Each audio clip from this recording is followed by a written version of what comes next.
Deathpixie disclaimer. This video was originally recorded in September 2024. There is swearing and profanity. Sources are listed in the description. This video is not monetized. Any ads you see provide revenue to the hosting site, not the creators. If you made it this far, geez, you have a lot of patience. Deathpixie dancing on the lip of madness! Welcome to Shitty PowerPoint Theater. Dignity not included.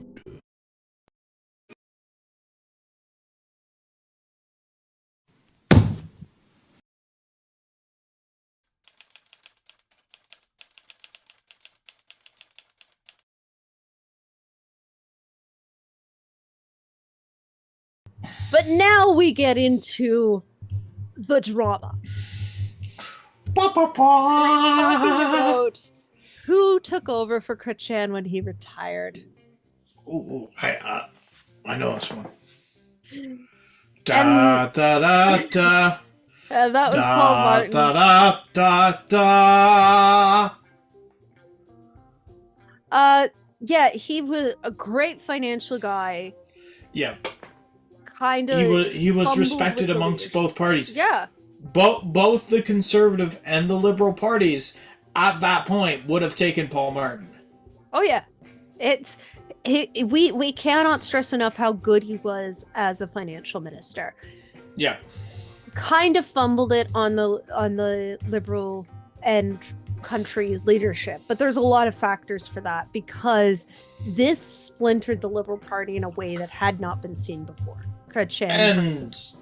And I would argue have not been seen since, and I would argue the fractures are still being felt to this day, despite the fact of initial Trudeau mania uniting the Liberal Party. Yeah. So, married to Sheila Cohen, they have 3 children, not really the public eye. Paul Martin is still alive, so is his wife. I guess approximately like a little over 2 years is how long he lasted for. Yep. Yeah. Just a tad. There's an interesting fact. So Paul Martin was criticized for failing to reach a foreign aid target of 0.7% of the GDP. The reason why this is interesting is because Bono of the Irish rock group U2 very publicly criticized him, saying he was gonna kick Martin's butt over the issue. Oh, I'd like to see that. Yeah, Martin. I'd like to see action, Bono. Martin did respond that, to his view, many foreign leaders had made pledges that were too fanciful, and he would really only commit to targets that he knew his government could be held accountable for. So again, you're seeing that the caution that you saw when he was a financial guy is, I only want to commit to what is feasible. So let's move into the pros cons, which is admittedly shorter than Chrétien's. But he was also in there like 8 less years than Chrétien, so. Yes. The Kelowna. See, sorry. So Kelowna. I actually do have a very real issue with being able to verbally say sounds as they compute in my brain. I'll read them in my head correctly, Kelowna. but they will not come out correctly. So, in case no one's noticed that yet, that is a thing that happens with me. Yeah. Kelowna. Kelowna Accord. The Kelowna Accord. To improve the living conditions for Indigenous people. I think we can all say that's a positive. Yeah. It aimed to, what its aim was to eliminate the gaps between Aboriginal and non-Aboriginal Canadians in health, education, housing, and economic opportunity. Was it a step in the right direction? Yes. Was it a watershed, everything is perfect moment? No, nothing ever is. Nothing ever is. So he did legalize same-sex marriage, so passing the Civil Marriage Act, like I said, that was started with Chrétien and went through. Martin gave the federal Federation of Canadian Municipalities a GST rebate and was about to supply them with a portion of the federal gasoline tax. That was when he was put out. That would have been actually quite good, I personally think. He also introduced changes to the equalization program, which is how taxation revenues are distributed to different provinces based on needs. The goal is to basically ensure uniformity of public service across the nation, which is why provinces, when you're doing better than other provinces, you're supposed to help out because those other provinces helped you out. Just saying. He did promote the expansion of the G8 into a G20, and the reason why I put that as a positive is we've seen it with multiple prime ministers, which is, expanding the platform of like Commonwealth nations and other nations, tertiary nations to the Commonwealth, things like that, so that they have a bigger name on the stage. We've seen that happen. The Standing Committee on the Status of Women was established, which is a good thing. Canada would not participate in the American National Missile Defense Program. And then the equalization program I spoke about. Some people view it as a negative. I view it as, well, you're part of a country. We've got to help each other out. So that's the agreement you take. You see that as a recurring theme here. Yeah, you do. He was left with lingering repercussions of the sponsorship scandal, including the ad scam. There was also the court ruling made in favor of François Blanchet and his wrongful dismissal suit against the Business Development Bank of Canada. There's a whole thing about that, but that's it in short.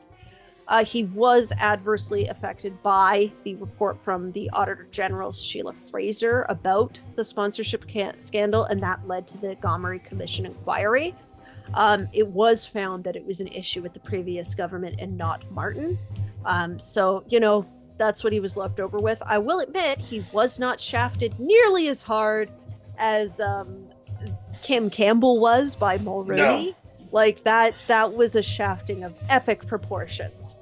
That I just this was almost friendly by comparison. And he did actually have a weak performance in the leader debates, and this is what really a lot of the media went after him for, was the fact that he wasn't performing as well in the leadership debates.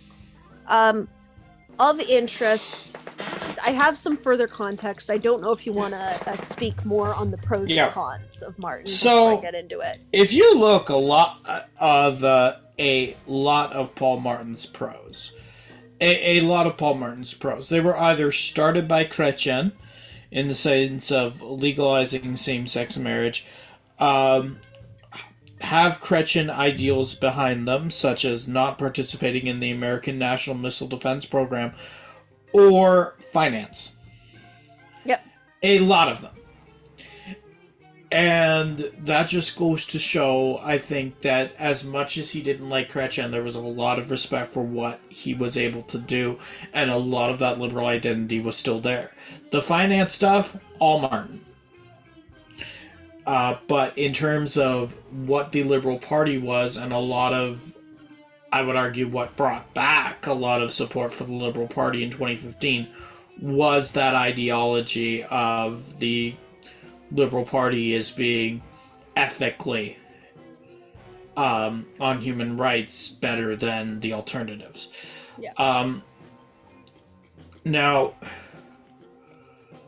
despite the fact that he couldn't talk, he really couldn't. He was one of the most boring prime ministers. Which is what you want in a finance minister, let's be honest. This is exactly what you want in a finance minister, no nonsense. But in terms of a prime minister, we went from having one of the funkiest prime ministers, one of the best talkers, not exactly the shadiest prime minister, but he didn't have to be. No, and to boring Paul Martin, who is boring. Yeah. And you have a leadership debate that, taking influence from the United States, is becoming more and more like a sports ball competition. Do you want a guy who can't talk or a guy engineered to talk? Yep.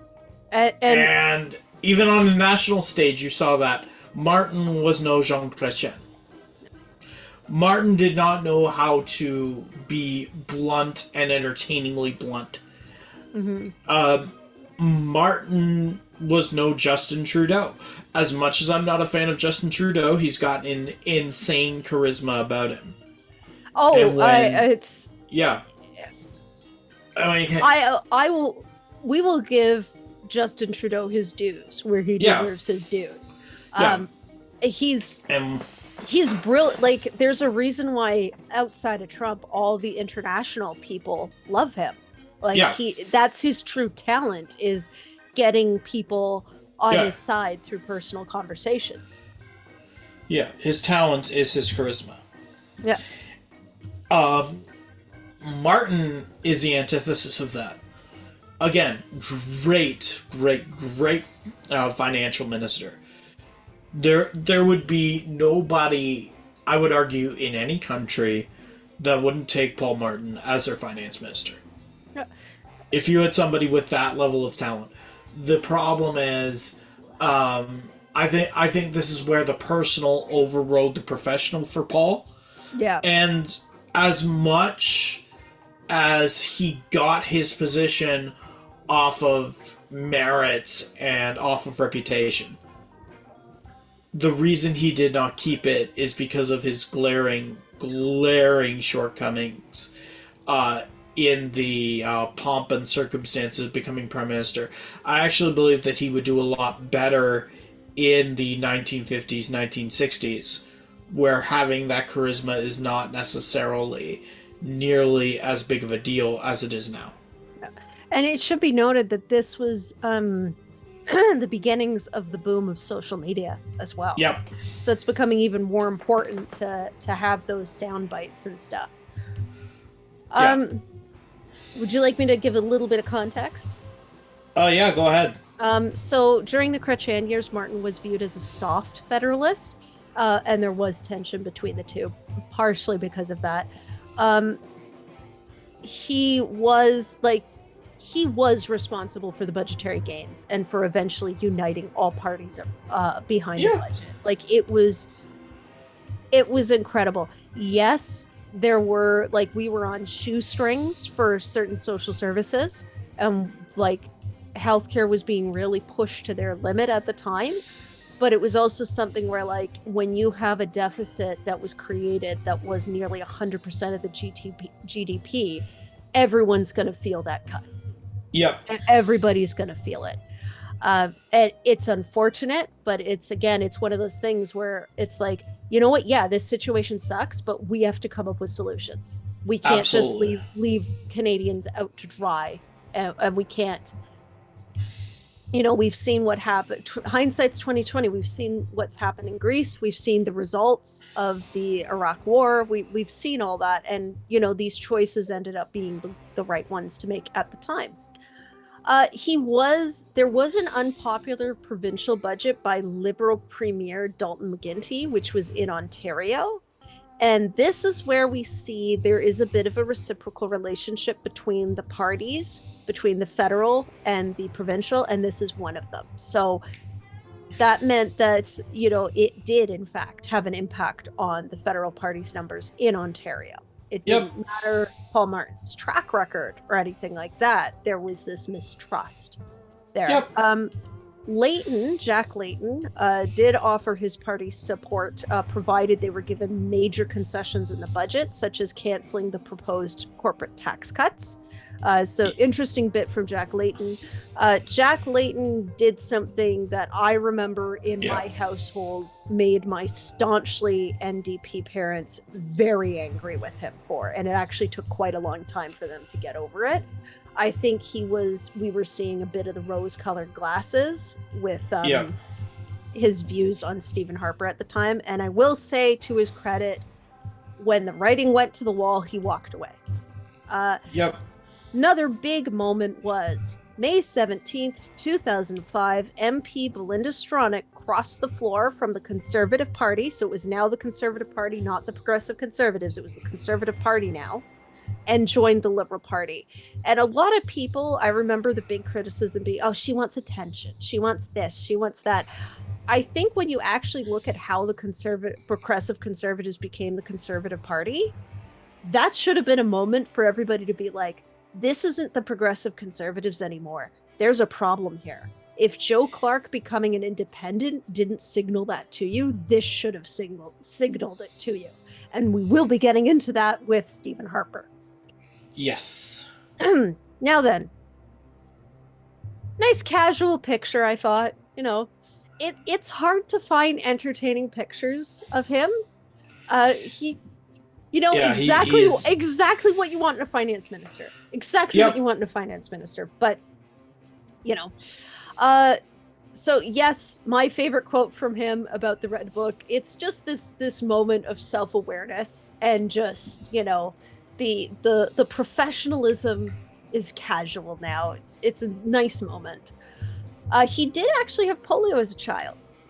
So I want you all to realize this. A living former prime minister had polio as a child. Get your children vaccinated. I mentioned Paul Martin Sr. So Paul Martin Sr. was a former secretary for external affairs, and Paul Martin Sr. was actually one of the most left-wing members of the party, whereas Paul Martin Jr. is considered a right-wing member of the party. But again, fiscally conservative. This is fiscally conservative. Still a liberal, fiscally conservative. So we've got some quotes here from him. I want to give them so that people have examples of how he spoke. So, if we do not step forward, then we step back. If we do not protect a right, then we deny it. The people of Canada have worked hard to build a country that opens its doors to include all, regardless of their differences. A country that respects all, regardless of their differences. A country that demands equality for all, regardless of their differences. For years, governments... Do you see how boring this guy is? It's all stuff you can get behind, but it's the delivery. For years, governments have been promising more than they can deliver and delivering more than they can afford. He's absolutely correct. But again, it's so boring. These are all things. These are all things that we can get behind. Put simply, we must always remember that separate but equal is not equal. Yeah. In Canada, women's rights are a vital part of our effort to build a society of real equality, not just for some, but for all Canadians. A society in which women no longer... All of this stuff. It's all of this stuff. All of it. But you can see the very, very change. important. Yeah, it's all stuff you can get behind. We are not arguing with the message, but it's recognized that charisma has a lot to do with what people will vote for. Yep. It has a lot to do with who people will vote for as well. So, yes. Now, on to his CV with the sexy moose. Woo! You're gonna need him for the next one, trust me. So he went to the University of Ottawa briefly. He went to St. Michael's College at UFT. He had a BA in history and philosophy. Interesting for such a successful finance minister, by the way. He went to the University of Toronto Faculty of Law. He was a lawyer. He was on the board of directors and then a president and chief executive officer of Canada Steamship Lines, which is where we start to see the financial aspect come in. And that was in 1973. He did become an MPP. He did not want to overthrow Turner, but did prepare to take over for him when the time came. And he was a favorite of Turner's. He lost leadership to Chrétien, and the bitter race resulted in lasting animosity between the two. Absolutely did. Yeah, so those who supported Martin actually wore black armbands at the convention to protest Chrétien's victory. Like, what the hell, guys? He co-authored the election platform Creating Opportunity, and that is what became known as the Red Book. Finance minister, just an insane track record. Absolutely insane track record. The resulting loss in tax revenue almost eliminated the savings made by the cuts, and turned the economy away from public sector towards private sector. Yep. The cuts did endanger provinces' abilities to pay for social programs, healthcare, and public infrastructure. That being said, the Bank of Canada did lower interest rates to avoid contributing to a growing recession. I don't have a lot of information on the behind the scenes of that. So I can only say either it was a stroke of luck or there were some conversations happening. No, there are always conversations happening. Yeah. In those instances, if you look at even now, like what we see happening now, informs what happened in the past. So Justintrudeau, one of his first moves during the COVID pandemic, was to go to the banks and recommend like an interest cut. That's why during the pandemic, interest rates for mortgaging or anything were remarkably low. Mm-hmm. There's always talk between the government and federally regulated banks. Why there are certain things that banks need to follow in order to make their money. Just flat out there is. So you have to keep a open relationship at the very least with a lot of A-lender banks. So your CIBCs, your TDs, your Royal Canadian Bank, for example. I think BMO is another one, isn't it? Yeah, BMO is another one. I think First National is another one, and I'm forgetting the last one. Is it Scotiabank? BNS, yes. There. And you have to keep that relationship. It is a very harmonious relationship, and it is respected regardless of who is in office. So yes, there are talks with any sort of financial policy. That's why you see pushback in certain situations where Canadians can think those are no-brainers. If the big banks do not support your policy, it's generally not going to get through. Because there is a lot of relationship there, and there is a lot of power in the finance sector, and you can see that within Martin himself, and how he was able to rise to power and prominence. Yeah. What I will say is, because of the Bank of Canada lowering in response, it avoided contributing to a growing recession, and it actually caused a huge spur of economic growth, which then resulted in increasing government revenue, which could go back into those programs that had to be so severely cut.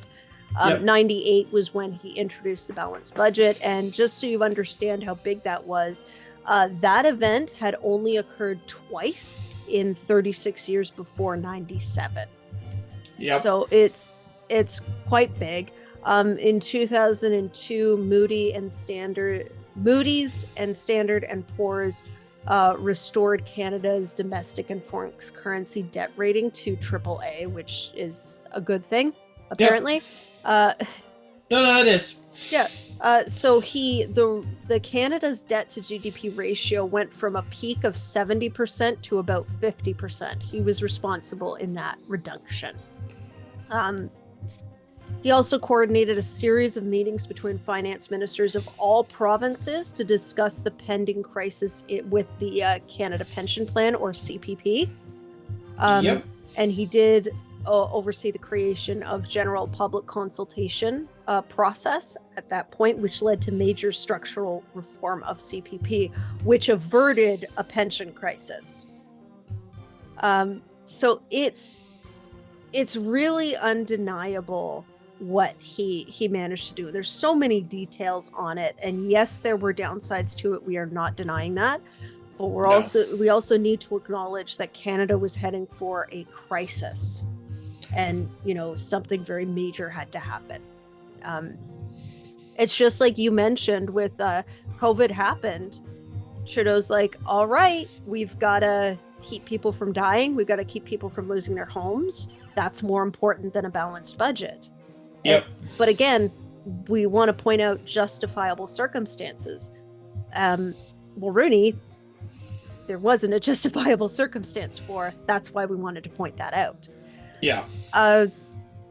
In 2001, he was named a member of the World Economics Forum's Dream Cabinet. He did leave cabinet, that he came back as leader of the Liberal Party and prime minister, and he stepped down as party leader and actually declined to seek re-election as an MP. He's become a global diplomat, and he actually does incentives for global health.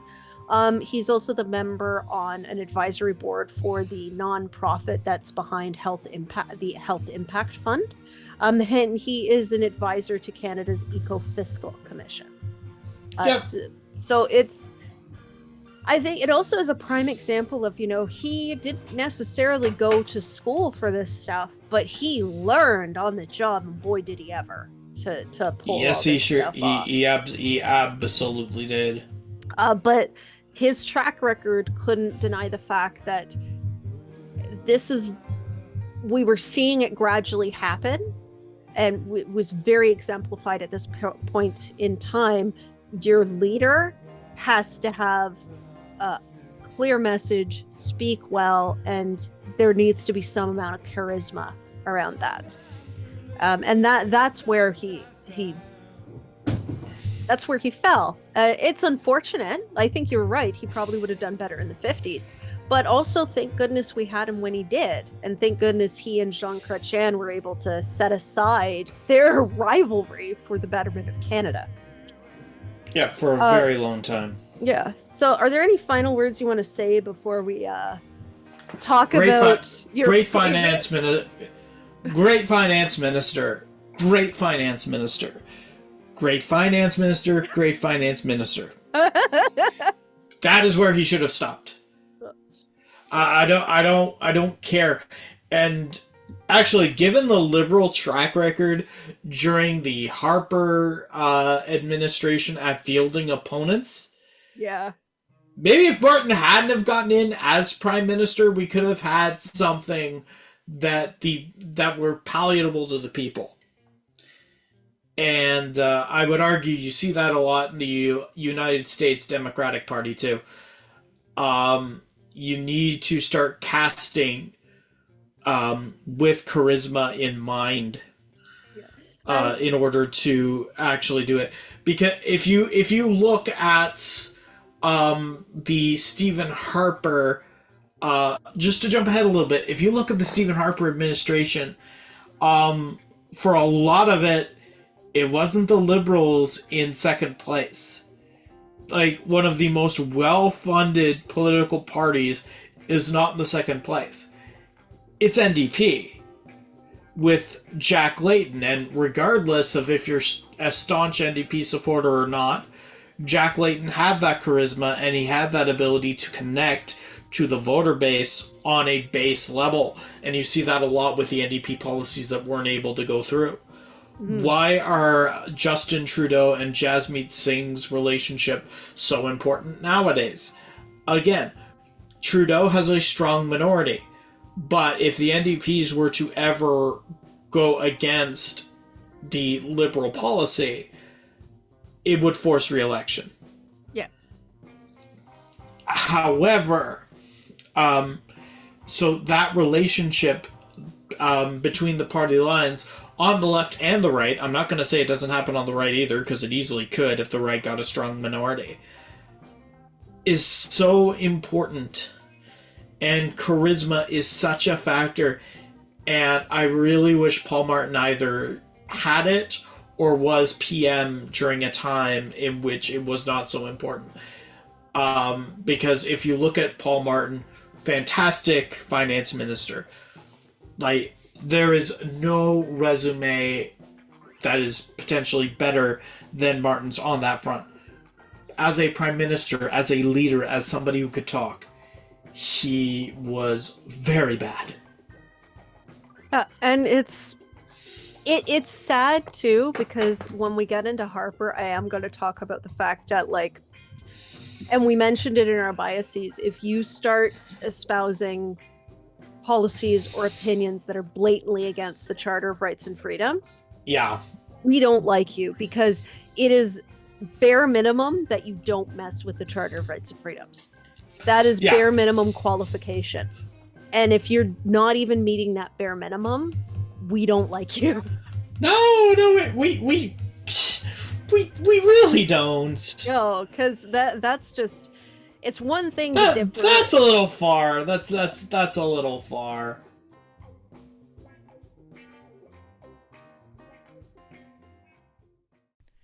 Hey, this is Trapdoor Crabsworth for deathpixie. If you liked our content, please like this video and subscribe. And if you want to see more, just check out our links in the description. Do it. Do it or Miri will kill you.